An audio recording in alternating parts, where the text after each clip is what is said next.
신문 읽어주는 남자입니다. 밤사이 국회 문희상 의장이 선거법안의 순서를 갑자기 당기면서 필리버스터 국면으로 국회가 후루룩 빨려 들어가고 있습니다. 현재 권성동 의원이 세 번째 필리버스터 주자로서 연설을 이어가고 있는 상황입니다. 이번 본회의는 크리스마스 자정까지입니다. 그런데 민주당에서 26일에 다시 원포인트 본회의를 소집한 만큼 이번 필리버스터에도 불구하고 결과적으로는 이 선거법이 표결로까지는 갈 것으로 예상이 되고 있는 상황입니다. 한국당에서는 비례위성정당을 만들 수밖에 없다라는 얘기도 벌써부터 나오고 있습니다. 감사히 긴박한 국회 상황 오늘 실시간으로 전해드리겠습니다. 자, 조간신문들 함께 보시죠. 먼저 동아일보입니다. 안건 순서 바꿔가며 4+1 선거법 기습 상정, 한국당이 허를 찔린 셈입니다. 자, 사진 한번 보시죠. 문희상 국회의장석에 한국당 의원들이 몰려와서 항의를 하는 모습. 한 의원은 아빠 찬스 아웃이라는 전단지도 들고 나왔군요.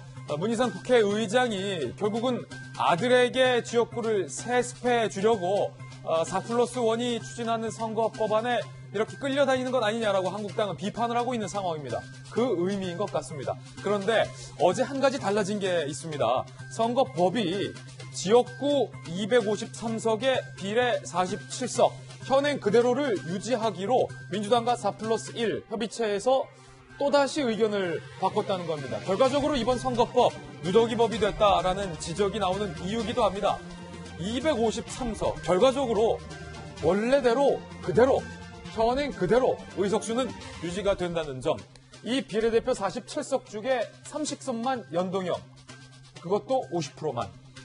자, 그렇다면 이쯤 된다면 과연 연동형 비례대표제를 추진하려 했던 처음의 취지와는 너무나도 달라진 건 아니냐 하는 국회 내부에서도 자성과 비판의 목소리가 나오고 있는 대목입니다. 잠시 후 국회 상황 짚어보겠습니다. 다음 신문입니다. 이번엔 조선일보입니다. 자, 조국 전 장관에 대해서 결국 어제 구속영장이 청구됐죠. 그런데 조국 전 장관 김태우의 폭로는 농간이라고 그간 밝힌 바 있었습니다. 그런데 그 농간 섞인 폭로 때문에 구속의 위기에 처해졌습니다. 검찰이 수사에 돌입했고 검찰 수사해 보니 대부분 김태우가 폭로한 내용들이 사실로 드러나고 있다라는 국면을 조국 전 장관이 맞이하게 된 거죠. 물론 법원의 판단이 남아 있습니다. 과연 법원은 검찰이 청구한 구속영장에 대해서 발부를 할까요? 그렇다면 조국 전 장관은 부인에 이어서 구속이 되는 셈입니다. 감채무마, 가족 비리, 울산시장 선거 개입 의혹, 이 세 가지 갈래에 대해서 검찰은 수사를 하고 있습니다. 이 중 유재수 감찰 무마 건에 대해서만 구속영장이 일단은 청구된 셈입니다. 다음 신문입니다. 이번엔 경향신문입니다. 자, 청와대의 선거 개입 의혹과 관련돼서 송병기 부시장이 어제 기자회견을 가졌습니다. 검찰이 도감청을 했다라고 의혹을 제기했습니다. 본인의 업무 수첩에 대해서는 그거 업무 수첩 아니라 단순 일기다라고 해명했지만 근거는 약하다는 비판이 나오고 있습니다. 자, 검찰이 송병기 본인과 송초로 시장 간의 은밀한 전화 통화를 검찰이 불법적으로 도청 감청했다라고 송병기 부시장은 주장을 하고 나선 겁니다.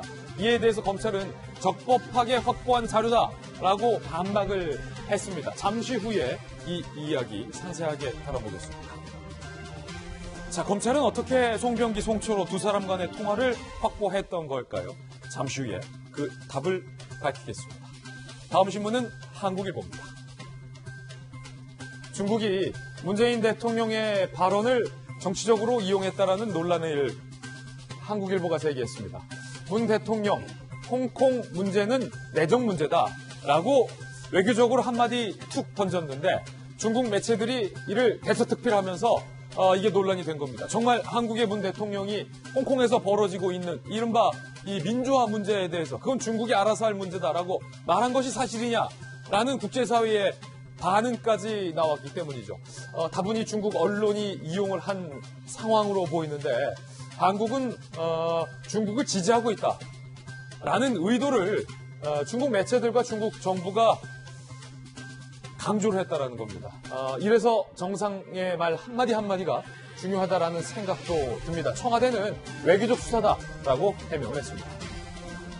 시진핑 주석의 발언을 잘 들었다라는 차원이었다는 겁니다. 다음 신문입니다. 이번엔 서울신문입니다.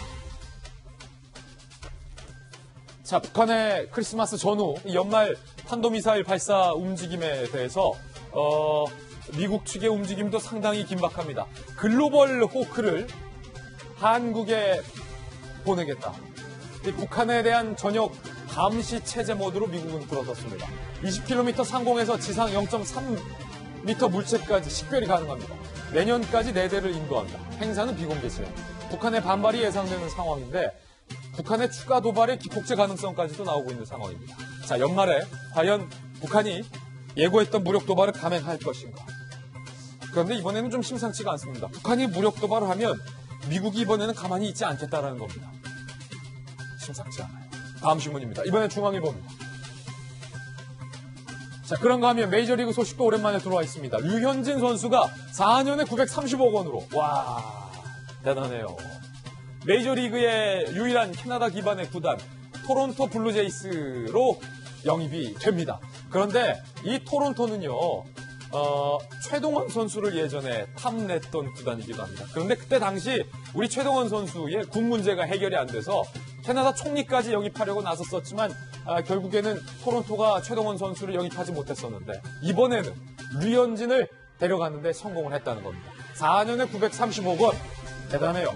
캐나다 한국 교민도 많고 유학생도 많아서 류현진이 적응하기에 상당히 유리할 것이다. 그리고 이미 2018년엔 돌부처 우승환이 활약을 한 바 있는 구단이기 때문에 한국인 메이저리그 선수가 마음껏 자기 기량을 펼치는데 전혀 어색함이 없는 구단이다. 잘 됐습니다. 지금까지 신문 읽어주는 남자였습니다.